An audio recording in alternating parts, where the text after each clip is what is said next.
El Señor esté con vosotros. y con tu espíritu. Lectura del Santo Evangelio según San Lucas.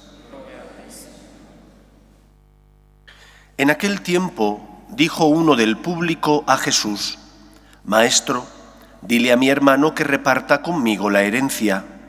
Él le contestó: Hombre, ¿quién me ha nombrado juez o árbitro entre vosotros? Y dijo a la gente: Mirad, guardaos de toda clase de codicia, pues aunque uno ande sobrado, su vida no depende de sus bienes. Y les propuso una parábola. Un hombre rico tuvo una gran cosecha y empezó a echar cálculos. ¿Qué haré? No tengo dónde almacenar la cosecha. Y se dijo: haré lo siguiente, derribaré los graneros y construiré otros más grandes, y almacenaré allí todo el grano y el resto de mi cosecha. Y entonces me diré a mí mismo: hombre, tienes bienes acumulados para muchos años, túmbate, come, bebe y date buena vida. Pero Dios le dijo: necio, esta noche te van a exigir la vida. Lo que has acumulado, ¿de quién será? Así será el que amasa riquezas para sí y no es rico ante Dios. Palabra del Señor. Gloria a ti, Señor Jesús. La figura de San Ignacio de Antioquía ha pasado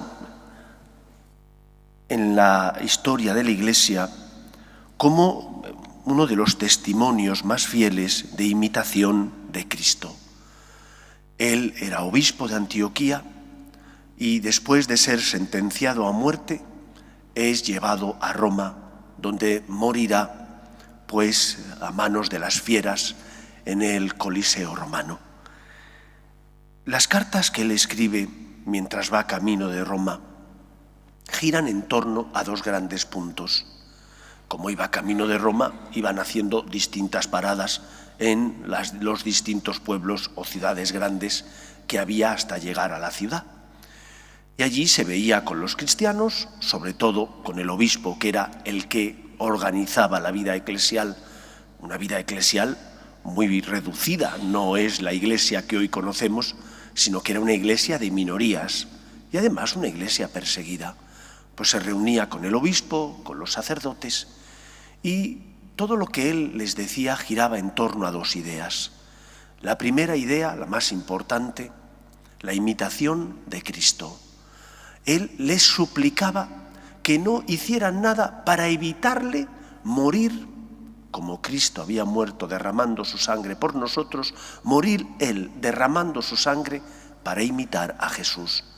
En aquella época, siglo II, la imitación del martirio de Cristo era el modelo a seguir, pero no por amor al dolor o al sufrimiento, sino por el deseo de reproducir la vida y la entrega del Señor. Nosotros tenemos que reproducir también esa entrega y esa vida, no muriendo cruentamente, aunque desgraciadamente la Iglesia está siendo perseguida, y hay en países donde si predicas lo que Cristo dice, si te simbolizas como cristiano, te van a perseguir. En Nicaragua, leía el otro día que habían hecho preso otro nuevo sacerdote, aparte del obispo y de los otros 4 que ya estaban presos. Otro nuevo sacerdote ha sido apresado, posiblemente porque ha predicado lo que el régimen de Ortega no deseaba que se predicara. Pero lo mismo pasa en China, lo mismo pasa en Nigeria y en tantos otros países donde ser cristiano es jugarte el tipo. Aunque aquí no nos ocurre eso, pero sí tenemos que morir a todo aquello que nos aleja de Dios. La codicia de la que hablaba el Evangelio, la soberbia, el egoísmo. Morir a todo aquello que me aleja de Dios y que por lo tanto impide que yo reproduzca esa figura de Cristo que pasó amando y curando a los oprimidos por el mal. Segundo punto sobre el que giran las cartas de San Ignacio de Antioquía, la unidad. Él hablaba de que sin estar unidos al obispo no podemos dar el fruto que el Señor pide. Y qué importante es vivir esta unidad entre nosotros. Unidad no significa uniformidad. Unidad no significa monocolor. Cada uno de nosotros, creado por Dios a su imagen y semejanza, tiene sus dones, sus rasgos temperamentales, tiene sus diferencias. Algunas de ellas son legítimas y por lo tanto son buenas. Porque somos diferentes, somos complementarios. Pero la unidad implica buscar el bien común. La unidad implica respetar al otro. La unidad implica perdonar cuando el otro se ha equivocado o pedir perdón siendo humilde si yo me he equivocado. No podremos dar fruto, es decir, ser testimonio de Dios en medio del mundo, si estamos divididos, si no buscamos esa unidad que es imitación de la unidad de Dios Padre, Dios Hijo y Dios Espíritu Santo. Pues pidamos a San Ignacio de Antioquía que interceda por nosotros ante Dios, para que por una parte imitemos a Cristo, muriendo a todo aquello que nos aleja de Él y que nos enfrenta con nuestros hermanos, y por otra parte busquemos esa unidad para que la Iglesia sea luz en medio del mundo, imitando el amor trinitario del Padre con el Hijo y con el Espíritu Santo. Antes de marchar al Padre, Jesús pidió: Padre, que sean uno, como tú y yo somos uno. Pidamos al Señor que en la Iglesia no haya división, sino que al contrario, amemos, nos entreguemos y busquemos esa unidad a la que Dios nos llama. Que el Señor nos ayude. Nos ponemos en pie. Señor, el pan del cielo que hemos recibido en la fiesta de San Ignacio de Antioquía nos alimente y nos ayude a ser cristianos de nombre y de obra. Por Jesucristo nuestro Señor. Amén.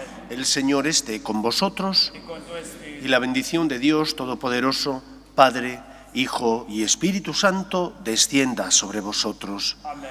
Podéis ir en paz. Demos gracias a Dios. Dios te salve, Reina y Madre de misericordia, vida, dulzura y esperanza nuestra. Dios te salve. A ti llamamos Los desterrados hijos de Eva. A ti suspiramos, gimiendo y llorando en este valle de lágrimas. Ea pues, Señora, abogada nuestra, vuelve a nosotros esos tus ojos misericordiosos y después de este destierro, muéstranos a Jesús, fruto bendito de tu vientre, oh clementísima, oh piadosa, oh dulce y siempre Virgen María. Ruega por nosotros, Santa Madre de Dios, para que seamos dignos de alcanzar las promesas de nuestro Señor Jesucristo.